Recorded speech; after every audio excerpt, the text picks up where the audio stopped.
كل عام وأنتم بخير. أيام قليلة ونستقبل شهر رمضان المبارك. تختلف ثقافات وعادات الشعوب في هذا الشهر الكريم.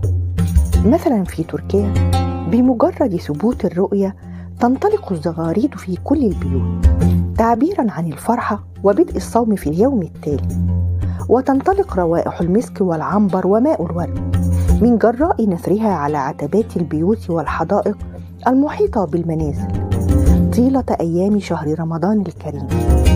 وفي موريتانيا من أفضل العادات رغم صعوبتها هي العادة التي يقوم بها الشعب الموريتاني، حيث يحرصون على قراءة القرآن الكريم كله في ليلة واحدة.